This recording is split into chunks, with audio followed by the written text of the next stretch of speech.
The rain had been relentless all evening. I remember the way it hammered against the kitchen window, a chaotic drumbeat that mirrored the rhythm of my thoughts. Emma was laughing at some joke I barely remembered, the kind that made her eyes crinkle at the corners. I had turned away for just a second, grabbing a towel, when I heard the sudden thump that stopped my heart. I turned. She was on the floor, motionless, eyes closed, mouth slightly open. My first instinct was disbelief. "Emma?" I called, my voice shaking. No response. I shook her gently, panic rising in my chest. The slippery floor betrayed her. The kitchen that had been our sanctuary now felt alien. Paramedics arrived quickly, their faces professional, calm, yet the fear in my chest made it hard to breathe. In the emergency room, the words hit me like a sledgehammer. "She's in a coma. Prognosis uncertain." I refused to leave her side. I held her hand, tracing the lines of her fingers as though memorizing them, whispering promises I wasn't sure I could keep. The fluorescent hospital lights flickered above, harsh and cold, but I imagined the sunlight she loved, warming her face. I whispered, "I'm here, Em. I'll stay. I won't let go." Even as doctors explained the uncertainty, my mind couldn't process it. How could someone so full of life be trapped in silence? I had no idea that this was only the beginning of a journey that would challenge every corner of my heart. The doctors told me it could be weeks. It could be months. The uncertainty was a weight I could almost feel pressing on my chest. I made a decision immediately.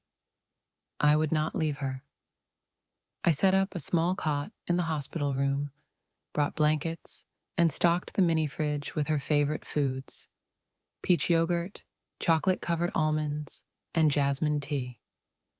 Days blurred into nights. I fell asleep in the stiff hospital chair, the sound of her steady breathing the only lullaby I needed. Friends and family visited, offering coffee, sympathetic smiles, and platitudes. "She'll wake up soon," they said. But none of them noticed the tiny signs I began to see. Her fingers twitching when I held them, a faint quiver in her eyelid.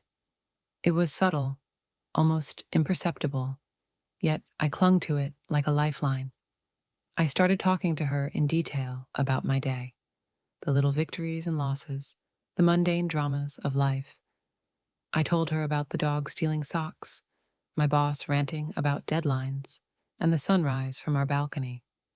Sometimes I imagined her listening, silently. Maybe she was aware, maybe she wasn't. I didn't know, but I needed to hope, and hope became my tether. Each day I whispered, "I'll stay, Em. I'm here. I won't leave. Not now. Not ever." One sleepless night, I found a notebook in the hospital gift shop. I bought it and started writing letters to her. I poured out everything: my fears, my dreams, and my guilt. The kind of raw vulnerability you only allow yourself when no one else is watching. I read them aloud to her every day. "Today a squirrel stole my sandwich," I'd say, forcing a laugh, "and I think it's plotting against me." The absurdity sometimes made me smile through tears.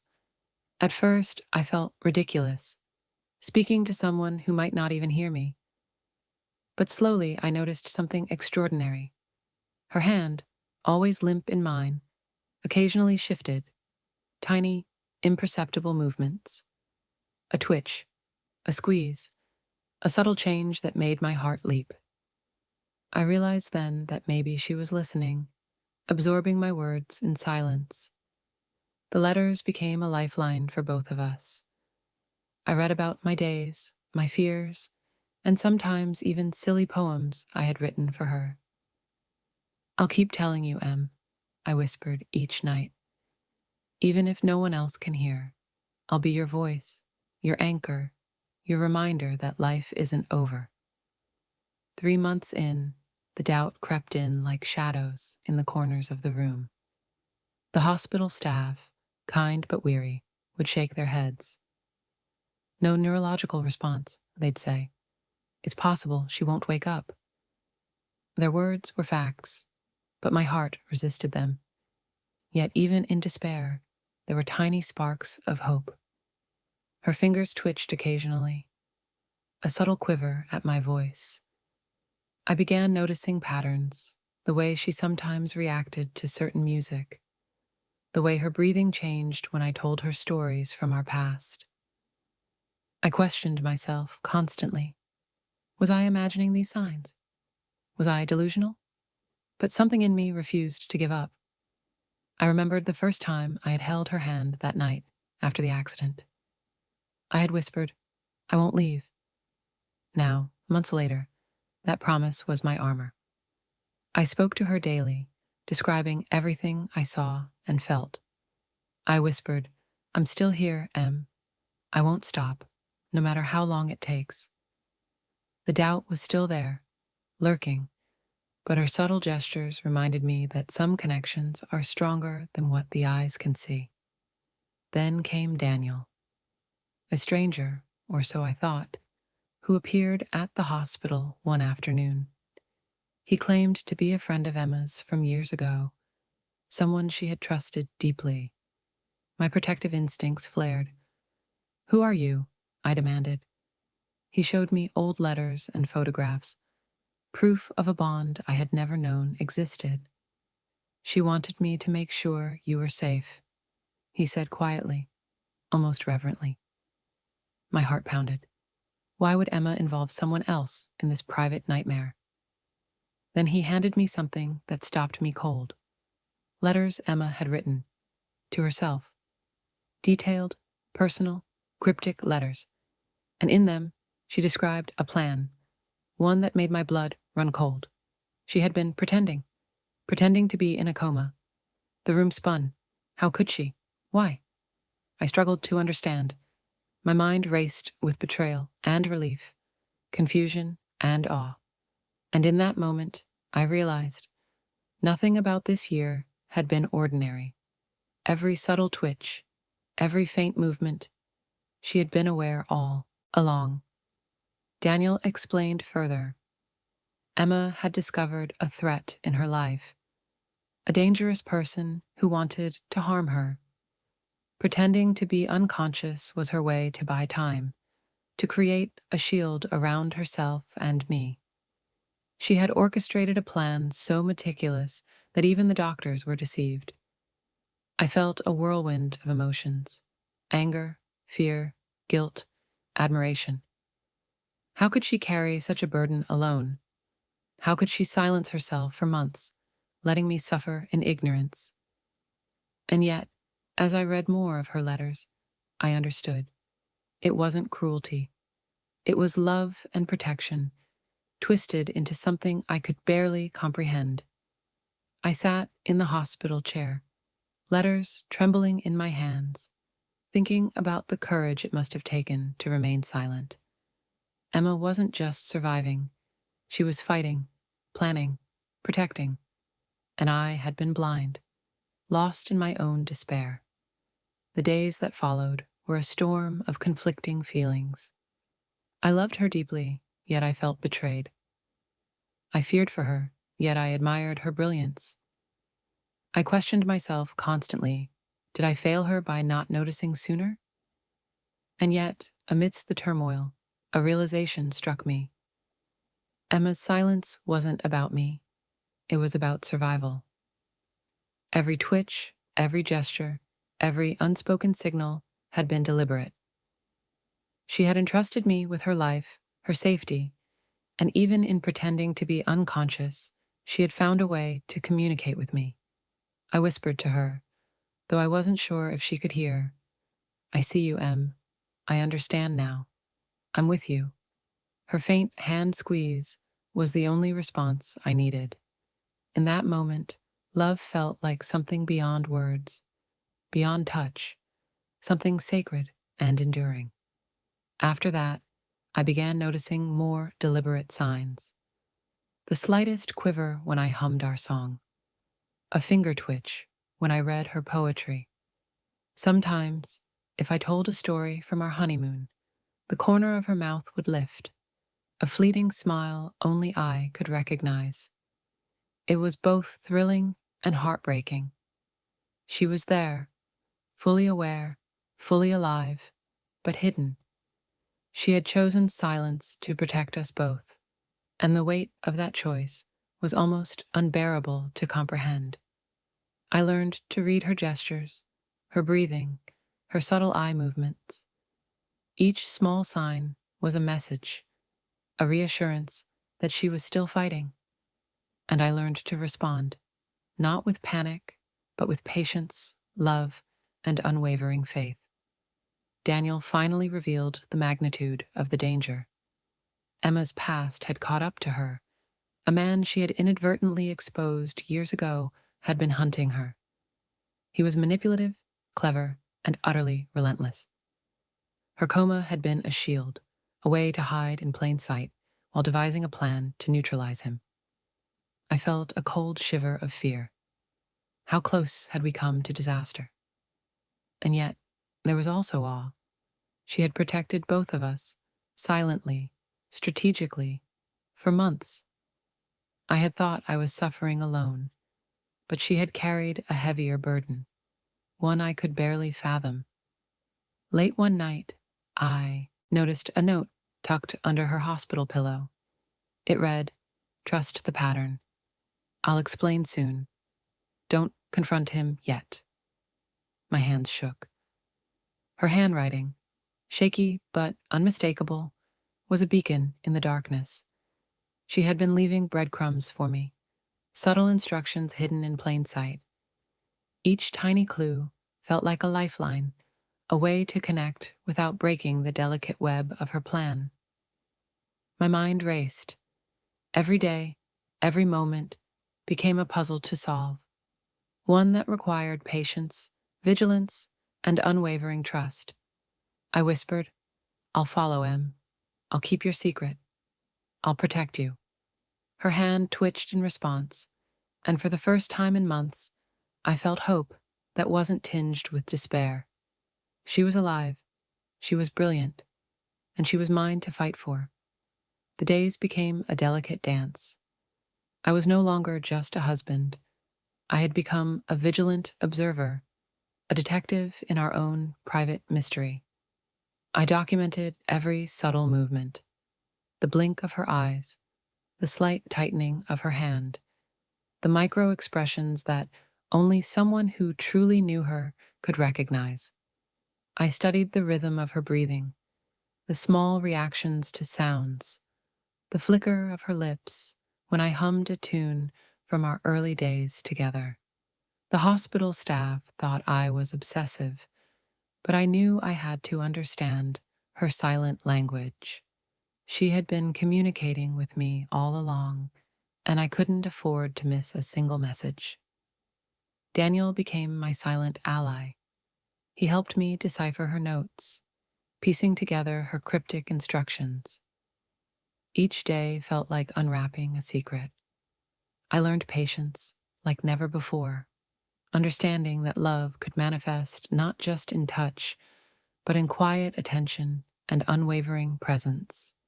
Every night I whispered stories from our past, the silly, the tender, the unforgettable. I imagined her listening, absorbing each word. Some nights she responded with the gentlest squeeze of her hand. Those small gestures became lifelines, fragile threads connecting two hearts in a world that had temporarily gone silent. And through it all, I realized the depth of her brilliance and courage. She had orchestrated a survival strategy that was beyond my comprehension. Every day, every subtle sign reinforced a truth. Emma was not just enduring, she was fighting, calculating, and guiding me through a storm I hadn't even known existed. It was late one evening, the hospital quiet except for the hum of machines and the occasional footsteps in the hallway. I was recounting a story from our honeymoon, the one where we got lost in the cobbled streets of Florence and ended up dancing in the rain. Her hand squeezed mine, a full, deliberate squeeze. My heart stopped. I looked at her face, searching for more signs, and then it came, a faint, fleeting smile. My eyes filled with tears. She was fully aware, fully conscious, and had been all along. I whispered, barely audibly, "I'm here, Em. I won't leave. Ever." She squeezed my hand again, just long enough for me to feel it. The world felt infinite and still at the same time. Months of fear, of silent anguish, of whispered promises and letters, culminated in this one perfect moment. That night, I stayed awake for hours, holding her hand, recounting every detail of our life together. I told her how much I loved her, how I had never given up, and how proud I was of her bravery. The subtle signs I had followed for months now made sense. She had been leading me, guiding me, testing my trust and patience. For the first time in nearly a year, the silence felt purposeful rather than cruel. Emma was awake. She was brilliant, and in that quiet hospital room, I finally understood the depth of her courage. Through her letters and subtle instructions, I began to piece together her escape plan. It was meticulous, precise, almost unimaginable in its complexity. Safe houses, coded messages, fake identities, every detail designed to protect us both. I marveled at her foresight. She had planned not just for survival, but for our reunion, for the day we could finally breathe freely again. Months of suffering, both hers and mine, had been a calculated effort to shield us from danger. I felt a surge of admiration and guilt simultaneously. How could I have doubted her brilliance? How could I have thought she was merely unconscious when, in fact, she was orchestrating our lives from behind a veil of silence? Daniel and I worked together to piece the puzzle. We followed her breadcrumbs carefully, never rushing, never acting without certainty. Each discovery was a revelation. Emma was not a passive victim, but an active strategist, protecting the ones she loved in ways I had never imagined. And through it all, I realized something profound. Love sometimes demands patience, faith, and trust beyond comprehension. Emma had taught me that. Her silence had been a language of courage, and her actions, though hidden, were the purest expression of love I had ever known.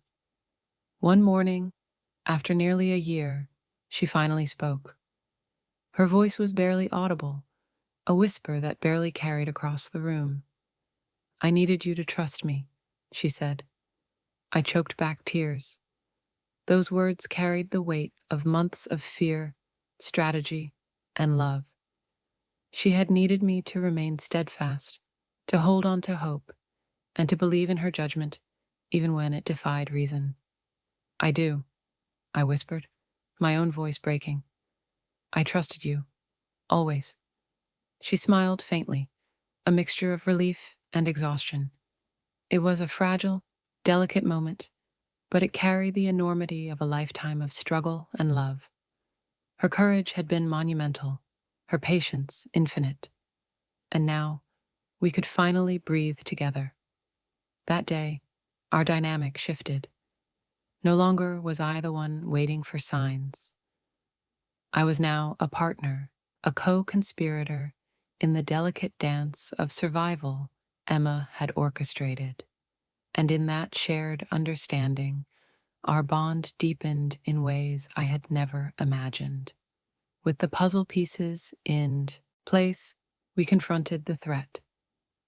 The man from Emma's past, the one she had been hiding from, was lured into a trap designed with her meticulous instructions. Law enforcement intervened at the right moment. The danger was neutralized.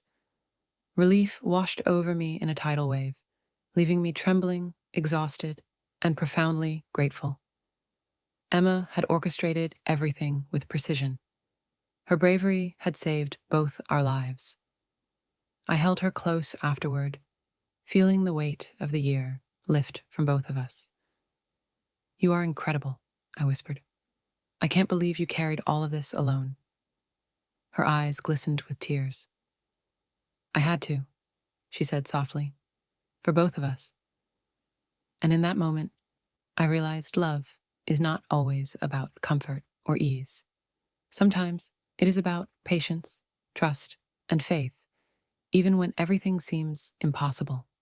Exactly a year after the accident, Emma walked out of the hospital. The world outside felt different, brighter, gentler, miraculous. I held her hand tightly, savoring every detail: the warmth of her skin, the sound of her voice, the light in her eyes. We moved to a new apartment, left the shadows of that year behind, and began reclaiming our life together. Every sunrise felt like a gift.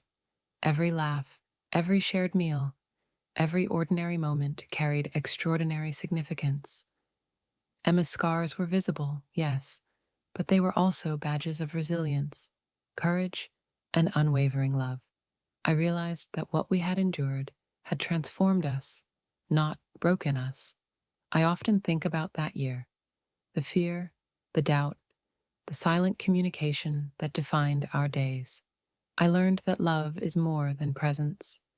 It is trust, patience, and belief in someone's choices, even when they defy logic. Emma had protected me by keeping me in the dark. I had protected her by believing. Together, we had endured a storm invisible to the world. That shared experience created a bond beyond words, a connection forged in fear, hope, and unwavering love.